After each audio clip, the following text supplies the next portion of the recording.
My name is Myra Ingram.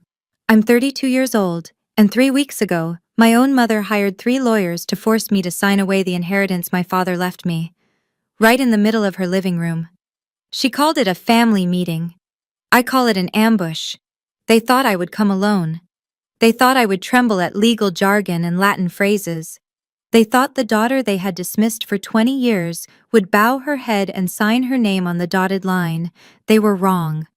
Before I tell you what happened next, please take a moment to like and subscribe, but only if you genuinely enjoy this story, and let me know where you're watching from and what time it is there. To understand why I was standing in that room, I need to take you back 25 years, to the day my parents divorced.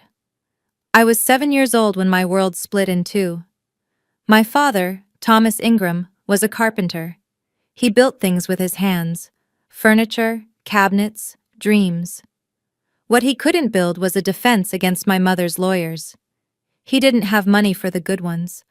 So when the divorce was finalized, he lost almost everything. Mom got the house, Mom got custody, Dad got 2 weekends a month and a heart full of regret. I still remember the last time he dropped me off at Mom's place after one of those weekends. He knelt down on the porch, his calloused hands gentle on my shoulders. "Remember this, sweetheart," he said.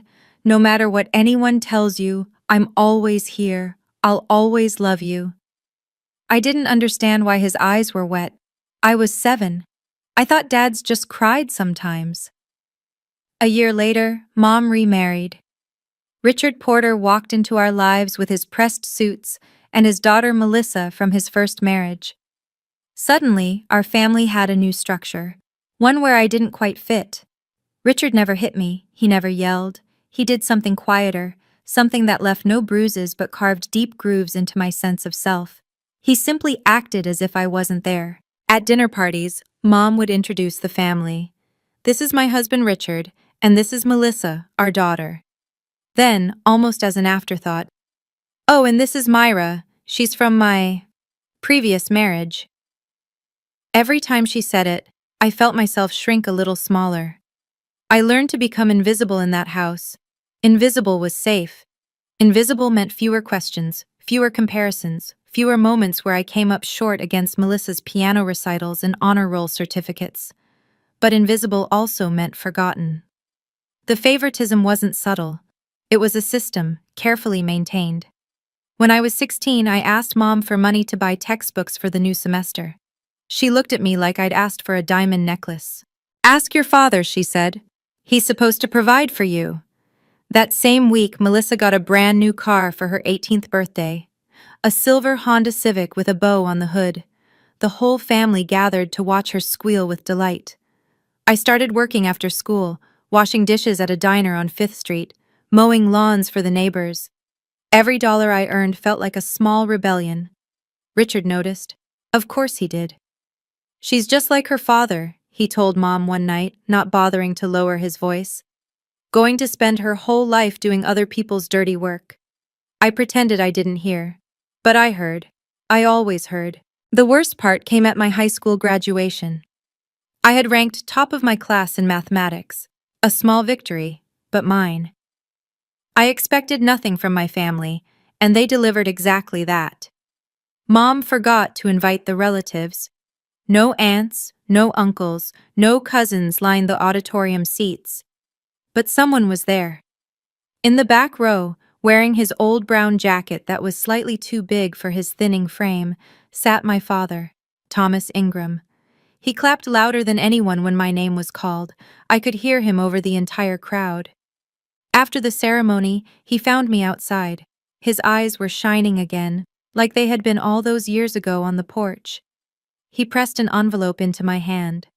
"I've been saving," he whispered, "for your college. Don't tell your mother." I kept that secret for 14 years, until Dad died, and the secret became a storm.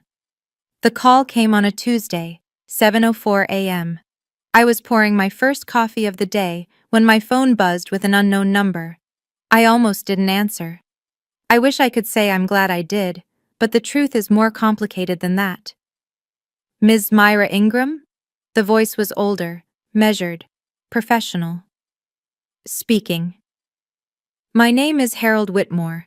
I'm an estate attorney. I was your father's lawyer and his friend. A pause. I'm very sorry to inform you that Thomas Ingram passed away 3 days ago. It was his heart. He went peacefully, in his sleep. The coffee cup slipped from my fingers. I watched it fall in slow motion, dark liquid splashing across the white kitchen tiles. I couldn't move to catch it. 3 days. My father had been dead for 3 days. Ms. Ingram, are you still there? Who else knows? My voice sounded foreign to my own ears. Your mother was notified, along with her husband. Of course they were. And not one of them had called me. Not a text, not a message. My own father was dead, and I found out from a stranger. Mr. Whitmore, I steadied myself against the counter. Why are you calling me? Your father left a will, Ms. Ingram, a very specific one. He named you as the sole beneficiary. I'd like to meet with you to discuss the details. Sole beneficiary. The words didn't make sense. Dad was a carpenter. He lived in a modest house, drove a 15-year-old truck. There must be some mistake. No mistake. Harold's voice softened slightly. Thomas was very deliberate about this. He made me promise to find you first, before anyone else. And Miss Ingram, he asked me to tell you not to contact anyone in your family about our meeting. He was very specific about that. My heart was pounding. Why? Because he knew they would try to take it from you. Harold Whitmore's office smelled like old books and furniture polish. The kind of smell that made you trust what happened inside these walls. He was older than I expected. Silver-haired, wire-rimmed glasses, the weathered face of a man who had seen too many families tear themselves apart over money. He gestured for me to sit. A thick folder lay on the desk between us. Your father came to me 23 years ago, Harold began. Right after the divorce, he wanted to make sure that if anything ever happened to him, you would be protected. He opened the folder. Inside was a document I recognized. A last will and testament, along with photographs, bank statements, property records. The house on Maple Street. Market value approximately $550,000. A savings account containing $180,000, some personal effects. Harold looked up at me. Total estate value is just under $800,000. I couldn't breathe. That's impossible. Dad was a carpenter. He was a carpenter who sold his workshop 15 years ago and invested wisely. Small rental properties, mostly. He lived simply so he could leave you this. Harold's voice was gentle. He never touched the principal. He wanted you to have it all. My eyes blurred. All those years, living in that one-bedroom house, driving that old truck, wearing the same brown jacket to my graduation. He could have lived better. He chose not to. Harold slid another item across the desk. A sealed envelope, my name written in Dad's familiar handwriting. He asked me to give you this when the time came. But Myra, Harold hesitated. He also asked me to tell you not to open it until you need it. He said you'll know when. I took the envelope. It weighed almost nothing. But somehow, it felt heavier than everything else in the room. There's one more thing, Harold said. Your mother. She's already asking questions. The silence lasted exactly 1 week. Then the phone calls started. Aunt Linda was first. Mom's younger sister, the one who always wore too much perfume and spoke in whispers at family gatherings. Myra, honey. Her voice dripped with practiced concern. I heard about your father's passing. Such a shame. And I heard there was some money involved. I said nothing. Sweetheart, your mother is very upset. She feels like you're shutting the family out. Don't you think you should share what Thomas left? After all, she was married to him too. I hung up. Uncle Robert called next. Then Cousin Denise. Then people I hadn't spoken to in years, all suddenly remembering my number, all with the same script. Your mother is heartbroken. Families should stick together. Thomas would have wanted you to share. Would he? I thought about the envelope in my drawer, still sealed. I thought about Harold's words. He knew they would try to take it from you. Finally, Mom herself called. It was a Thursday evening, and her voice was sweet. Too sweet. The kind of sweet that used to precede punishment when I was a child. Myra, darling, I've been trying to reach you. I heard about the will. Who told you? She ignored the question. We need to talk about this as a family. Your father and I were married for 9 years. Whatever he had, I helped him build. Surely you understand that? The will says otherwise. Silence. Then cooler. We should meet. Discuss this properly. I'll arrange a family meeting this weekend. My house. Saturday at 2. Fine. And Myra? Her voice hardened just slightly. Don't be difficult about this. We're your family. Everything can be resolved if you just cooperate. I didn't sleep that night. Something was coming. I could feel it. Before the family meeting, I agreed to meet Mom for coffee. Just the two of us, she said, to talk things through. She didn't come alone. Richard was already seated when I arrived at the cafe, his arms crossed over his chest like a bouncer at a club. Mom sat beside him, her face arranged in an expression of wounded motherhood. Myra, sweetheart. She gestured to the empty chair. Sit down. Richard wanted to join us. You don't mind, do you? I did mind, but I sat anyway. Richard didn't waste time. He leaned forward, his cologne sharp in my nostrils. Let's cut the crap, Myra. Your dad's gone. He left you some money. That's nice. But your mother sacrificed years raising you. She deserves her share. Her share of what? The estate. We're thinking 70-30. You keep 30%. Sign the papers, everyone's happy. I looked at Mom. She wouldn't meet my eyes. Dad left everything to me, I said quietly. That was his choice. His choice? Richard laughed. The man's dead. His choices don't matter anymore. Something cold settled in my chest. They matter to me. 70-30, Myra. Richard's voice dropped. That's the deal. No. No?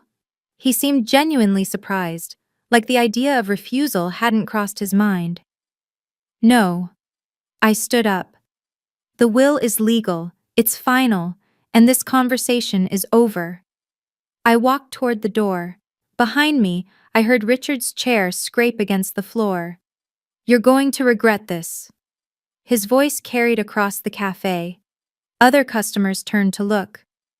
Trust me, you have no idea what you're dealing with. I didn't turn around, but I memorized those words. Later, I would be grateful I did. After the cafe, the campaign began in earnest. They didn't come at me directly. That wasn't their style. Instead, they mobilized the family network, turning relatives into soldiers in a war I never wanted. My phone became a weapon aimed at my sanity. Text messages piled up like accusations. From Aunt Linda, your mother cried all night, is this who you've become? From Uncle Robert. Thomas would be ashamed of you. You know that, right? From cousins I hadn't seen in a decade. Selfish, ungrateful, cold. Then came the Facebook post. Someone, I never confirmed who, wrote a long, emotional message in the family group chat. It painted a picture of a greedy daughter who had abandoned her mother, stolen her father's estate through manipulation, and now refused to share a single cent with the family that raised her. The comments poured in. Relatives I barely remembered called me names I can't repeat here. Old family friends clicked angry reactions. Someone shared a photo of me from years ago with the caption, "This is what betrayal looks like." I screenshotted everything, every message, every post, every accusation.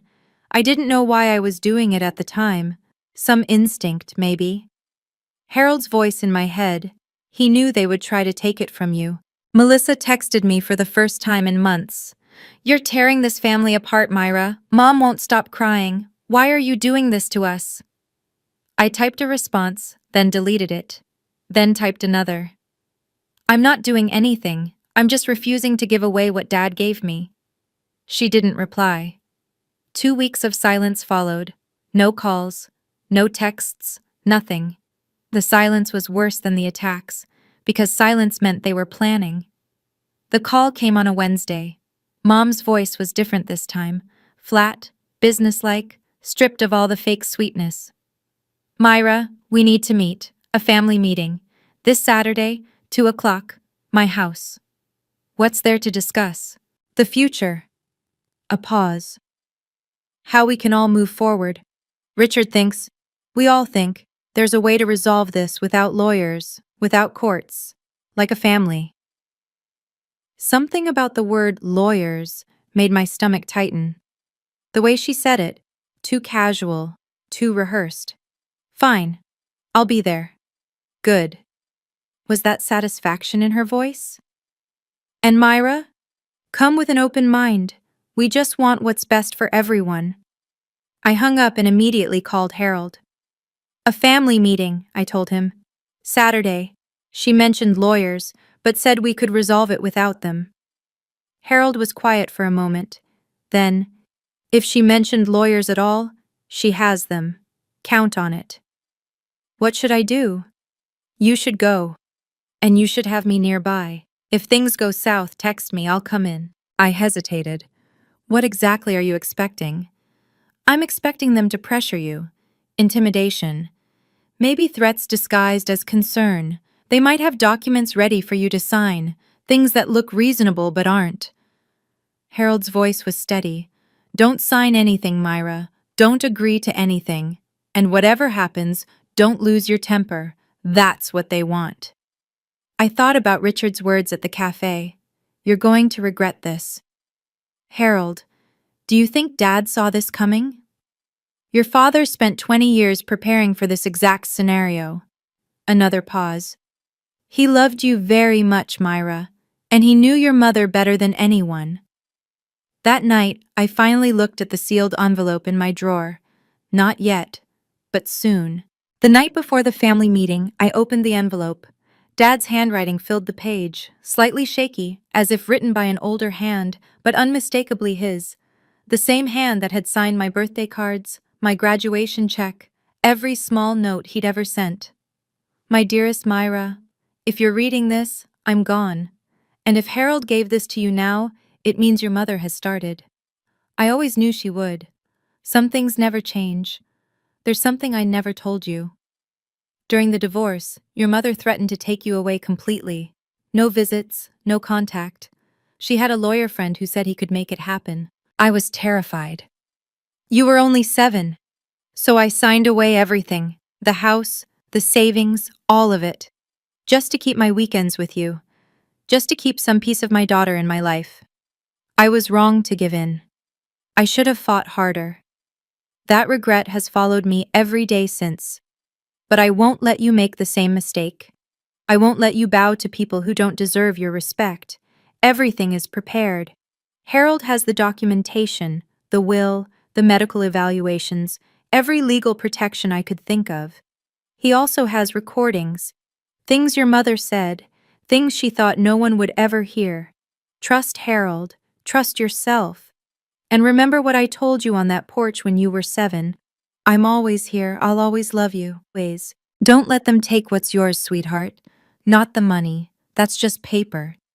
Don't let them take your dignity. Your right to stand tall. That's my real gift to you.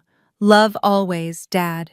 I sat in the dark for a long time after that, the letter pressed against my chest, tears streaming down my face. He had known. He had prepared. Even from beyond the grave, Dad was still protecting me. Friday morning, Harold's office, the last strategy session before the battle. He spread documents across the conference table like a general planning a campaign. The will, notarized and witnessed. Medical certifications confirming Dad's mental competence. Property records, bank statements. Everything organized, everything bulletproof. They'll try to claim Thomas wasn't of sound mind, Harold said. That's their only angle. They might have a family member willing to testify that he was confused, forgetful, easily manipulated. Aunt Linda, I said immediately. She'd lie for Mom. Then we have this. Harold held up a folder. Psychiatric evaluation from Dr. Patricia Morrison, conducted 8 weeks before your father's death. Full cognitive assessment. Thomas passed with flying colors. Any judge in California will accept this. He set down another item, a USB drive. 47 text messages, 23 recorded phone calls, 15 social media posts, all documenting a coordinated harassment campaign against you. Harold's eyes met mine. If they try to play the victim, we have proof of who the real aggressors are. I stared at the small device. Dad told you to collect this? Your father told me to prepare for war. Harold's voice softened. He hoped it wouldn't come to this, but he knew your mother. He knew her husband. He wanted you armed. What if they have lawyers tomorrow? Then I come in. Harold handed me his card. Keep your phone accessible. If you see legal representation, text me one word. Now. I'll be parked 2 blocks away. I took a deep breath. Anything else? Yes. Harold leaned forward. Whatever they say, whatever they accuse you of, don't react. Don't raise your voice, don't cry, don't give them ammunition. He paused. Your father always said you were stronger than you knew. Tomorrow you prove him right. I nodded. Ready or not, the war was coming. Saturday, 1:55 p.m. I pulled up to Mom's house with my heart hammering against my ribs. Harold's car was parked 2 blocks away, as promised. A small comfort, a lifeline. The house looked the same as it always had. White siding, manicured lawn, the American dream wrapped in a picket fence. I had spent years trying to belong inside those walls. Now they felt like enemy territory. I walked up the porch steps. Before I could knock, the door swung open. Mom stood there, her smile too wide, too practiced. Myra, you came. She leaned in for a hug I didn't return.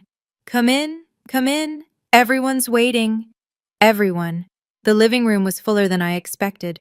Mom and Richard occupied the main sofa. Aunt Linda perched on an armchair, avoiding my eyes. Uncle Robert stood by the window, arms crossed.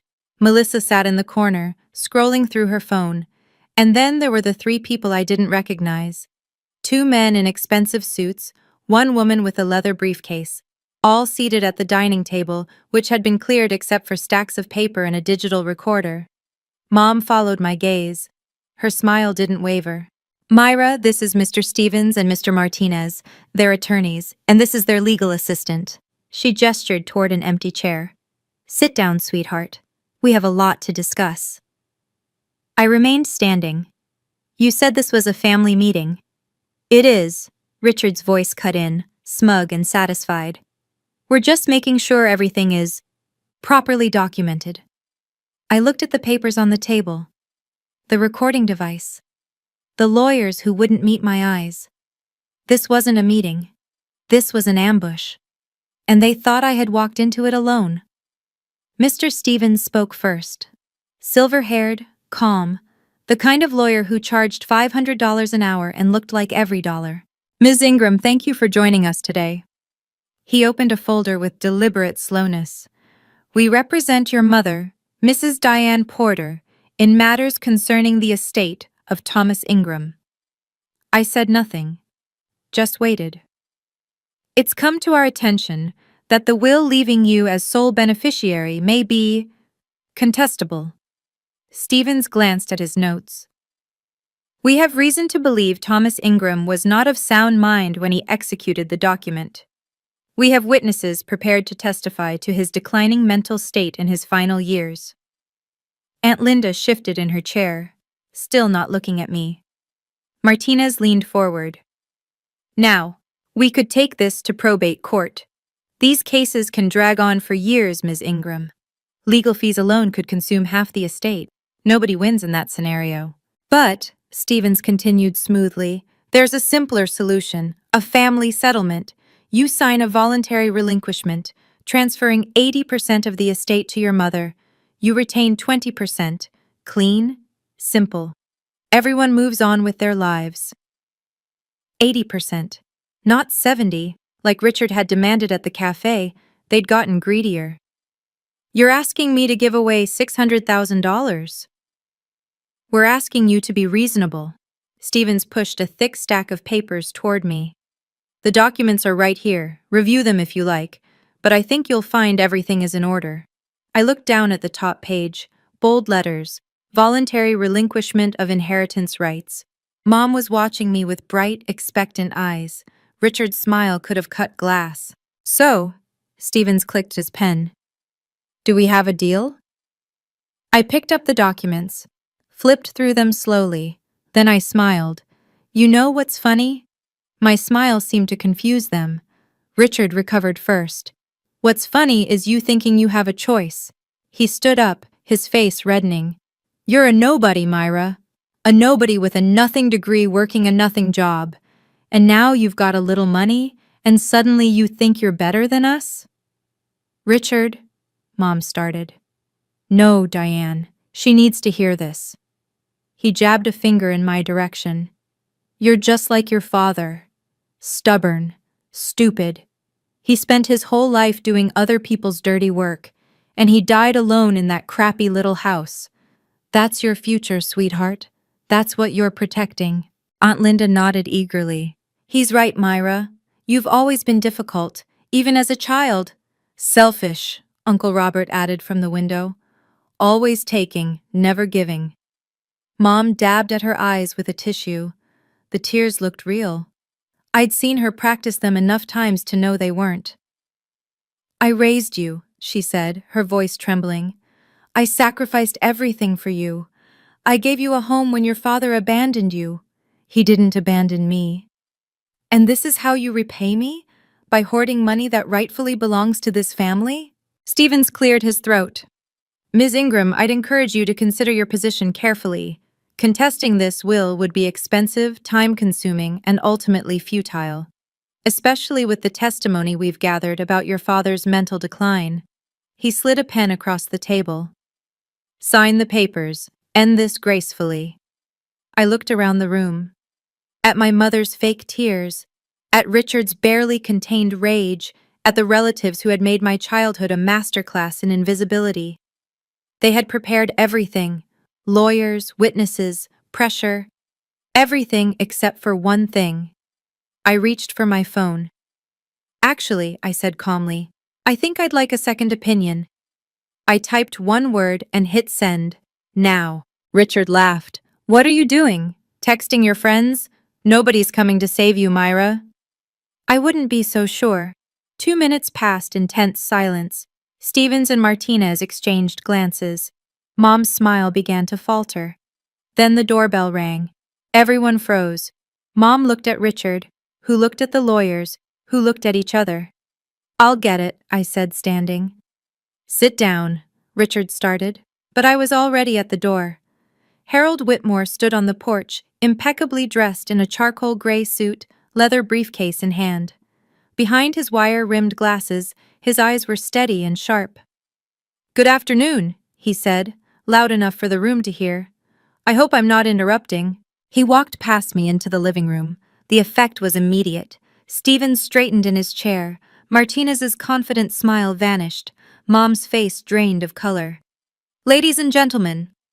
Harold set his briefcase on the coffee table. My name is Harold Whitmore. I'm a licensed estate attorney in the state of California, and I've been representing the interests of Thomas Ingram for the past 25 years. He paused.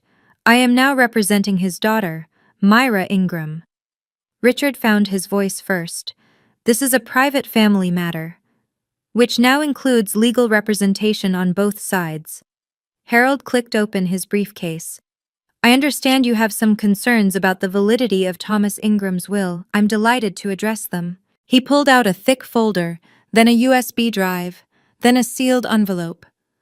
Mom stared at the items like they were snakes coiled on her coffee table. Now then. Harold settled into an empty chair, perfectly at ease. Where shall we begin? The ambush had just been ambushed. I need to pause here for a moment, because I want to ask you something. If you were me, sitting in that room, surrounded by family who saw you as nothing more than an obstacle between them and money, what would you have done? Would you have signed to keep the peace? Or would you have stood your ground? Let me know in the comments. And if you're invested in what Harold said next, hit that subscribe button. Because what happened after this changed everything. Harold opened the folder with the precision of a surgeon. Let's start with your claim that Thomas Ingram was not of sound mind when he executed his will. He slid a document across the table toward Stevens. This is a psychiatric evaluation conducted by Dr. Patricia Morrison, a board-certified psychiatrist, 8 weeks before Mr. Ingram's death. Comprehensive cognitive assessment, memory, reasoning, decision-making capacity. Stevens glanced at the paper. His expression flickered. The conclusion, Harold continued, is unambiguous. Thomas Ingram was fully competent. Any court in California will accept this evaluation. Your witnesses won't survive cross-examination. Aunt Linda shrank back in her chair. She suddenly seemed very interested in her shoes. Furthermore, Harold produced more papers. The will itself was executed in full compliance with California Probate Code Section 6110, 2 independent witnesses, notarized, legally airtight. He turned to Martinez. You mentioned probate court. I welcome it. We'd win, and then we'd countersue for frivolous litigation. Mom's voice came out strangled. Harold, surely we can discuss this like reasonable people. We are being reasonable, Mrs. Porter. Harold's voice didn't waver. Reason says you have no legal standing. Reason says this will cannot be contested. Reason says your daughter inherits everything her father wanted her to have. Stevens held up a hand. Mr. Whitmore, let's not be hasty. Perhaps there's a middle ground. There is no middle ground. Harold's gaze swept the room. Thomas Ingram spent 20 years preparing for this moment. He knew exactly who would try to take his daughter's inheritance, and he made absolutely certain they would fail. Silence. The lawyers looked at each other. Mom clutched her tissue like a lifeline. Now, Harold said, shall I continue, or do you need a moment? Nobody answered. He continued. Harold held up the USB drive. This contains 47 text messages, 23 phone call recordings, and 15 social media posts. He set it down on the table with a soft click. All documenting a coordinated harassment campaign against my client, threats, defamation, emotional abuse, all perpetrated by people in this room. Aunt Linda's face went white. Uncle Robert uncrossed his arms, suddenly uneasy. California Civil Code Section 1708.7, Harold continued, stalking and harassment. California Civil Code Section 45 and 46, defamation and slander, not to mention intentional infliction of emotional distress. He looked directly at Mom. If this goes to court, Mrs. Porter, I won't just defend the will. I'll file counterclaims for harassment and defamation.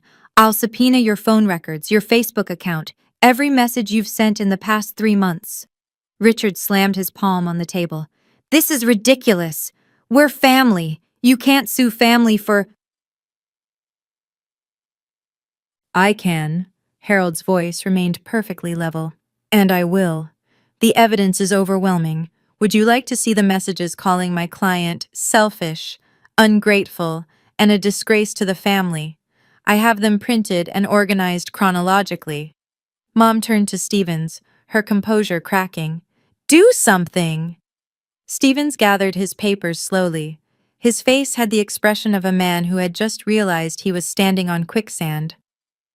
Mrs. Porter, I think we need to reassess our position. He glanced at Martinez. Perhaps we should continue this discussion privately.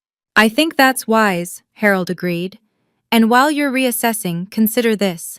Thomas Ingram recorded conversations, including one from 2001, when Mrs. Porter threatened to remove him from his daughter's life unless he surrendered all marital assets. Mom's gasp was audible across the room. Any questions? The room unraveled. Stevens and Martinez stood up, gathering their files with the hurried efficiency of men who wanted to be anywhere else. The legal assistant was already edging toward the door. Mrs. Porter, we'll be in touch. Stevens didn't look at anyone. We recommend you seek alternative counsel regarding this matter. They left without another word. The front door clicked shut behind them. Aunt Linda was crying now. Real tears, not the manufactured kind. Diane, you told us Thomas was confused. You said he didn't know what he was signing. You said, "Shut up, Linda." Mom's mask had finally cracked. Her face twisted with rage as she turned on Harold. You think you've won something? You think this is over? She jabbed a finger at me. She's my daughter. That money should be mine. I was married to Thomas for 9 years. I suffered through those years. You threatened to take his child away. Harold's voice was quiet, almost gentle. Unless he gave up everything. That's not suffering, Mrs. Porter. That's extortion. Uncle Robert stepped forward. Diane, is that true? His voice was different now, uncertain. You always told us Thomas walked out. That he abandoned you and Myra. He did abandon us! I have the recording. Harold reached for his briefcase. Would you like to hear it? No! Mom screamed. She was shaking now, tears streaming down her face. No, I don't. Get out. Get out of my house. Both of you. Get out. Melissa was standing by the stairs, her phone forgotten in her hand. Her face was pale, her eyes fixed on her mother with something I'd never seen before. Horror and recognition. Mom, she whispered, what did you do? Mom didn't answer. She couldn't. The truth had finally filled the room, and there was no space left for lies. We drove in silence for 10 minutes before I could speak.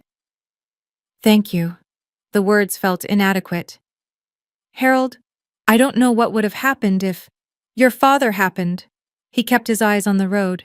I just delivered what he prepared. My phone buzzed. A text from Uncle Robert. I'm sorry, I didn't know. I should have asked questions instead of making assumptions. Can we talk sometime? Another from Aunt Linda. I was wrong about you. I was wrong about a lot of things. I showed Harold. He nodded slowly. The truth has a way of rearranging people's loyalties. That evening, we sat in Harold's office going over next steps. Change the locks on Dad's house. Install additional security cameras. Document any future contact from Mom or Richard. They won't go quietly, Harold warned. People like that rarely do. Richard especially. He's got a temper, and he just lost in front of his wife's entire family. What can they do? You said the will is solid. Legally? Nothing. Harold removed his glasses, rubbed his eyes. But not everything dangerous is legal. Your father knew that too. It's why he installed the security system at the house. He paused. It's still active, by the way. Cloud backup, motion sensors. I have access to the feed. I thought about Richard's face in that living room, the barely contained fury. You really think they'd try something? I think you should be careful. At least until the dust settles. That night, I received one more message, this one from Melissa. I don't expect you to forgive me or Mom, but I need you to know, I'm not going to be part of this anymore. And Myra, please be careful. Dad, Richard, he said some things tonight. I'm scared for you. The dust wasn't settling. It was just getting started. 2 weeks of silence followed the meeting. No calls, no texts, no Facebook posts. It should have felt like victory. Instead, it felt like the calm before a hurricane. I started spending time at Dad's house, my house now, sorting through his belongings, preparing to move in. Every drawer I opened felt like a conversation with him. Old photographs, receipts from woodworking supplies, a coffee mug that said, "World's Best Dad," in faded letters. One night, around 11, my phone buzzed with an alert from the security app Harold had set up. Motion detected. Front yard. I opened the live feed, my heart suddenly racing. A dark pickup truck sat at the curb. Headlights off. Engine running. I couldn't see the driver through the tinted windows, but I recognized the truck. Richard's Ford F-150. For 15 minutes, it just sat there. I watched, barely breathing, as the camera recorded every second. Then, without warning, the truck pulled away and disappeared down the street. I called Harold immediately. Could be nothing, he said, though his voice was tight. Could be he was just checking on the property, seeing if you've moved in. At 11 at night? Call the police, make a report, create a paper trail. I did. The officer who came was polite but not particularly concerned. "No crime's been committed, ma'am. We'll note it in the file. Call us if anything else happens." Anything else? Like what? I wanted to ask. Like breaking and entering? Like assault? Like something worse? The next morning, another message from Melissa. "He's been drinking. Every night since the meeting. Mom can't calm him down. He keeps saying you humiliated him, that you'll pay." I stared at the message for a long time. Then I saved it to my evidence folder. The alert woke me at 3:07 a.m. I grabbed my phone, pulse spiking before my eyes even focused on the screen. Motion detected.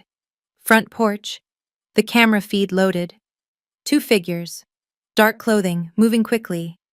One carried something. A red container. The kind you fill with gasoline. No. No. No. No. I watched as the first figure poured liquid along the porch railing, across the front steps, around the base of Dad's carefully trimmed bushes.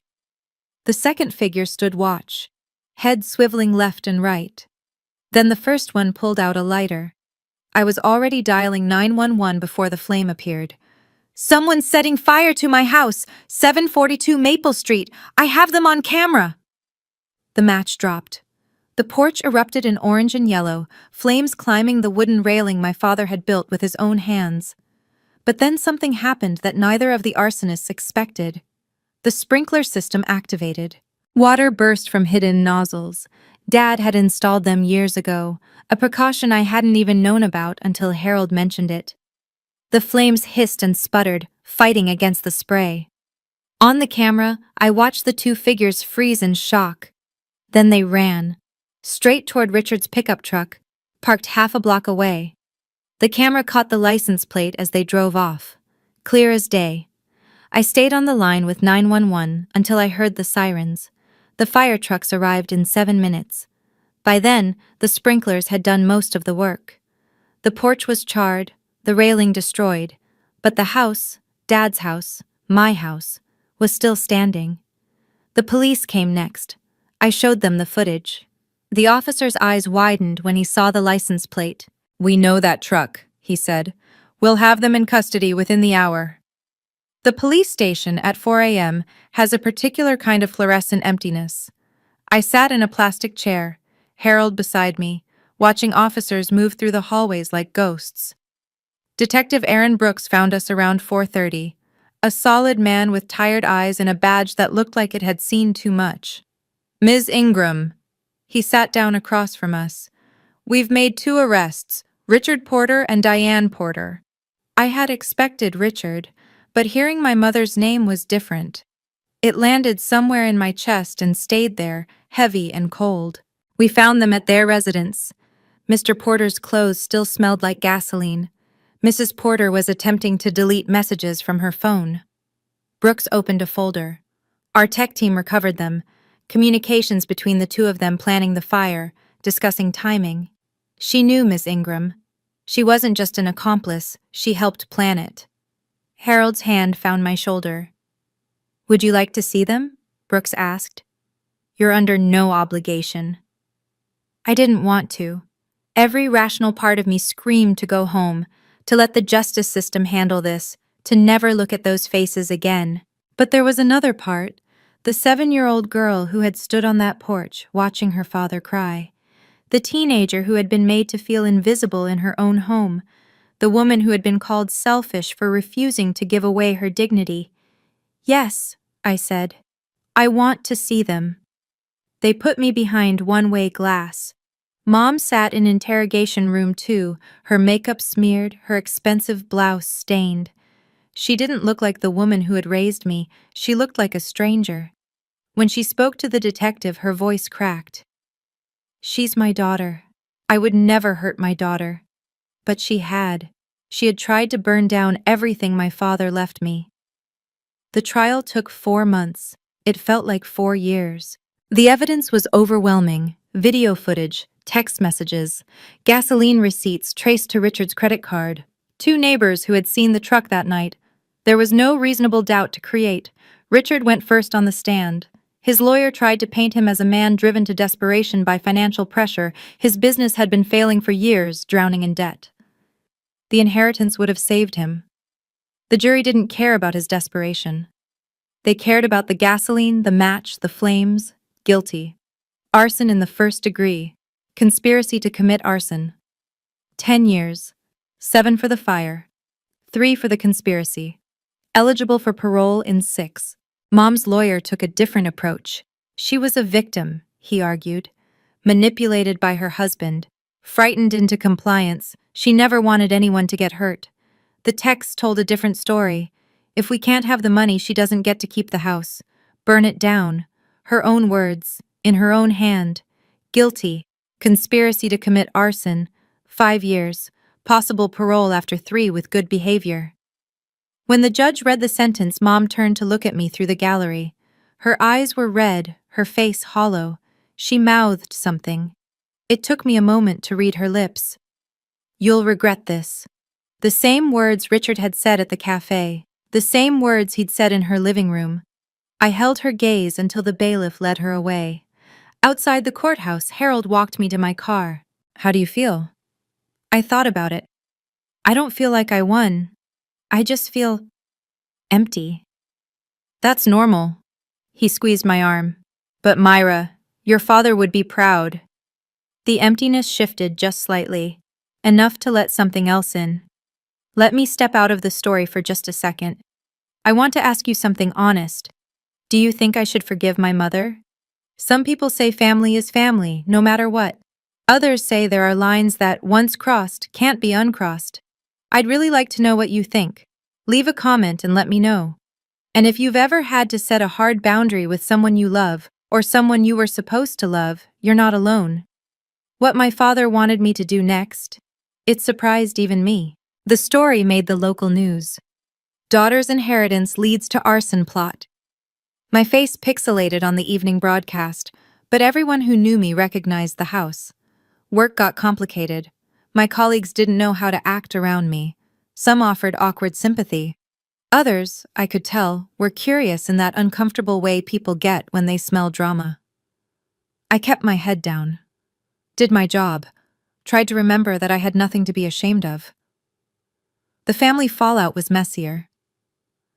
Aunt Linda sent a 5-page handwritten letter. She detailed everything she remembered from my parents' divorce. Things Mom had told her, things she now realized were lies. At the end, she apologized for believing the wrong person for 20 years. Uncle Robert cut ties with Mom completely. He visited me once, standing awkwardly in Dad's living room, now my living room. "I watched your father cry at your graduation," he said. "I didn't understand why.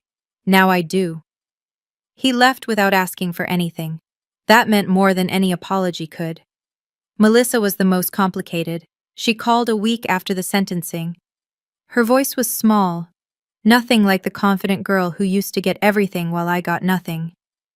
"I'm not asking you to forgive me," she said. "I know I was part of the problem. I watched them treat you like you didn't matter, and I never said anything." I didn't argue. "But I want you to know, I'm not her. I'm not going to become her." She took a shaky breath. "I'm in therapy now, trying to figure out how much of who I am is really me and how much is just what they made me." "That's good," I said, and I meant it. "Can we maybe start over? Not as sisters, just as two people who share some history?" I thought about it. "We can try." 6 months after the trial, Harold called me to Dad's house for one last meeting. "Thomas asked me to wait," he explained as we stood in Dad's old workshop, the one he'd converted into a study after selling the business. "He wanted to make sure the storm had passed before you saw this."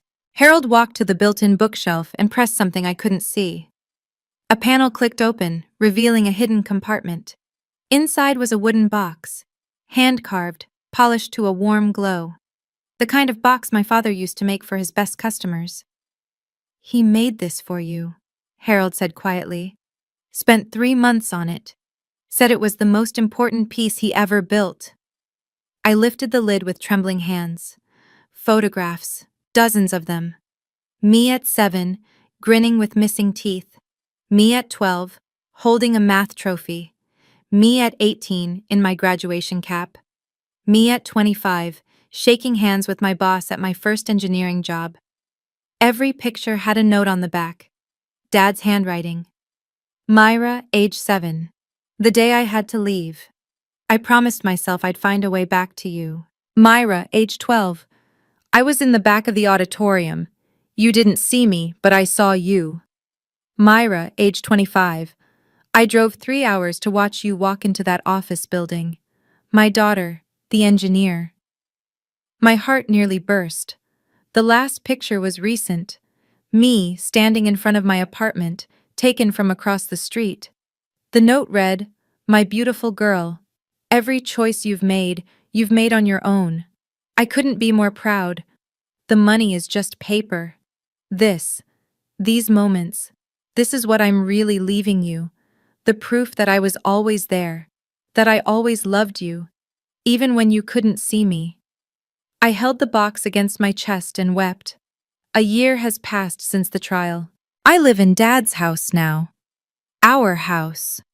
I kept his workshop exactly as he left it.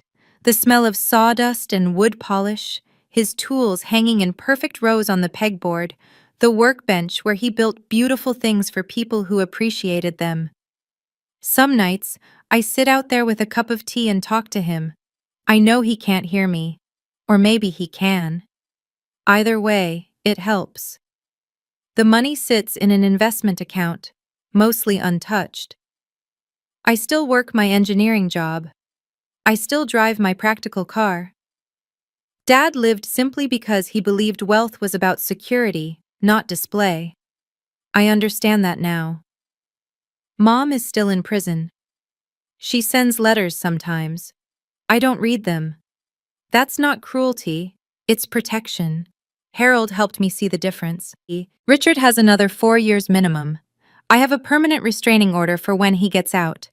The legal system moves slowly, but it moves. Melissa visits occasionally. We're not close. I don't know if we ever will be, but we're not strangers anymore. She's building her own life, far from the shadow of our parents' choices. I respect that. The family reunions I used to dread? I don't attend them.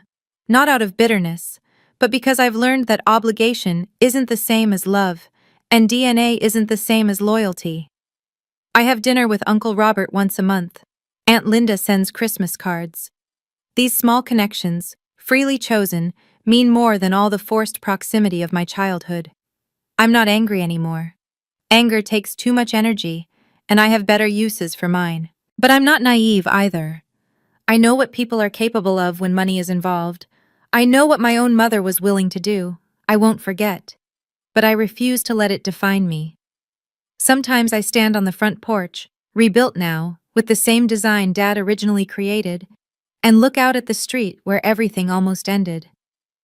I think about the fire, the sprinklers kicking in like Dad was reaching through time to protect me one more time, the cameras that caught every second, the planning and preparation of a man who knew his ex-wife better than anyone, who understood that some people don't stop until they've taken everything or destroyed what they can't have.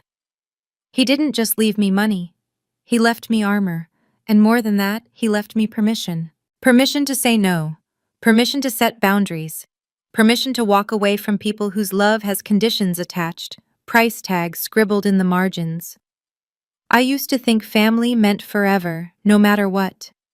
I used to think blood obligated you to forgive anything, endure anything, accept anything. Dad taught me different. Not through words, through actions. Through 20 years of patient waiting, careful planning, and quiet, steady love that asked nothing in return.